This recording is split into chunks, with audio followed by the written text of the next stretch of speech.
ฝ่าไฟแดงเป็นคำที่สามารถใช้ถึงการมีเพศสัมพันธ์ระหว่างการมีประจำเดือนสตรีวัยรุ่นร้อยละ 2.4 ถึง 4 และสตรีวัยผู้ใหญ่ร้อยละ 25 ถึง 30 ตอบในแบบสอบถามว่าตนมีความสัมพันธ์ทางเพศขณะมีประจำเดือนโดยพบว่ากลุ่มวัยผู้ใหญ่มักเป็นกลุ่มที่มีการศึกษาดีรายได้ดีและไม่รังเกียจความสกปรกของเลือดบางคนเชื่อว่าเลือดช่วยเป็นสารหล่อลื่นในการมีเพศสัมพันธ์และการมีเพศสัมพันธ์ในช่วงนี้ถือเป็นการคุมกำเนิดไปในตัวในขณะเดียวกันก็มีผู้หญิงอีกจำนวนมากที่คิดว่าพฤติกรรมดังกล่าวเป็นสิ่งต้องห้ามและน่ารังเกียจจากการศึกษาก็พบว่าพฤติกรรมนี้สัมพันธ์กับการถ่ายทอดโรคติดต่อทางเพศสัมพันธ์อย่างเช่นหนองในเทียมพยาธิในช่องคลอดหูดงอนไก่เป็นต้นอย่างชัดเจนประมาณ3เท่าเนื่องจาก2สาเหตุได้แก่เหตุผลที่1ก็คือระหว่างการมีประจำเดือนปากมดลูกจะเปิดออกเพื่อให้เลือดและเยื่อบุโพรงมดลูกออกมาการเปิดของปากมดลูกนี้ทำให้เชื้อแบคทีเรียประจำถิ่นในช่องคลอด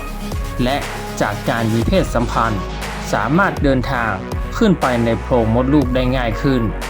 นอกจากนี้ธาตุเหล็กที่อยู่ในเลือดประจำเดือนจะส่งเสริมการเจริญเติบโตของเชื้อหนองใน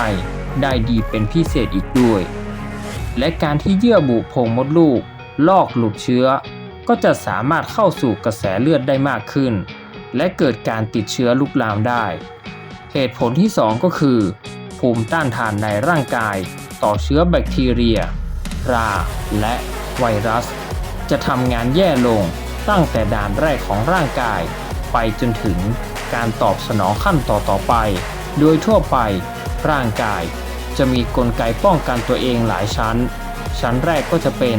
ปฏิกิริยาอัตโนมัติเกิดขึ้นทันทีจากนั้นจะมีการส่งต่อข้อมูลคล้ายกับการวิ่งผลัดไปจนถึงศูนย์บัญชาการแล้วศูนย์นั้นก็จะส่งสารออกมาทำลายเชื้อโรคอย่างมากและจำเพาะดังนั้นการมีการติดเชื้อในช่วงที่สามารถทำให้เกิดอาการอักเสบภายหลังหมดประจำเดือนไปแล้วได้ถึง 1-2 สัปดาห์สำหรับการติดเชื้อบางอย่างที่ข้อมูลยังไม่ชัดเจนอย่างเช่นการติดเชื้อ HIV ซึ่งโดยปกติการมีเพศสัมพันธ์ทางช่องคลอดในช่วงที่ไม่มีประจำเดือนฝ่ายหญิงมีโอกาสติดเชื้อจากฝ่ายชาย10ในหมื่นในขณะที่ฝ่ายชายมีโอกาสติดจากฝ่ายหญิง5ในหมื่นเมื่อมีเลือดและสารคัดหลั่งออกมาอย่างมากอัตราการติดเชื้อน่าจะเพิ่มขึ้นทั้ง2ฝ่ายอย่างมหาศาลแต่ข้อมูลในปัจจุบันก็ยังขัดแย้งกันอยู่เชื้อเริมถือว่าเป็นเชื้อที่มีการถ่ายทอดได้ง่ายอยู่แล้วทั้งขณะมีและไม่มีรอยโรคดังนั้นการมีเพศสัมพันธ์ระหว่างมีประจำเดือนจึงไม่ได้เพิ่มการถ่ายทอดเชื้ออย่างชัดเจนอย่างไรก็ตามโรคเริมมักกลับมาเป็นซ้ำช่วงมีประจำเดือนเพราะภูมิต้านทานร่างกายอ่อนแอลงความแสบร้อนจนรำคาญจากรอยโรคจะช่วยให้ผู้ป่วย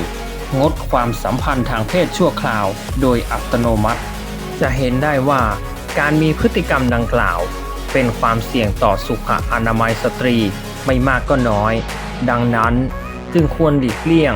โดยการพูดคุยกับคู่สมรสของตนให้เข้าใจตรงกันเพื่อไม่ให้เกิดปัญหาตามมาสำหรับผู้ที่อยู่ในกลุ่มนิยมการมีเพศสัมพันธ์ในระหว่างการมีประจำเดือนมีข้อควรคำนึงถึงคุณและคู่นอนของคุณจะต้องไม่เป็นผู้ที่มีความสัมพันธ์ทางเพศและควรเฝ้าสังเกตความผิดปกติที่เกิดขึ้นในร่างกายให้ดีเพื่อเข้ารับการรักษาอย่างทันท่วงทีสำหรับคุณผู้ฟังหรือคุณผู้ชมท่านใดที่มีความคิดเห็นเกี่ยวกับเรื่องนี้สามารถเข้ามาพูดคุยเข้ามาคอมเมนต์กันได้นะครับ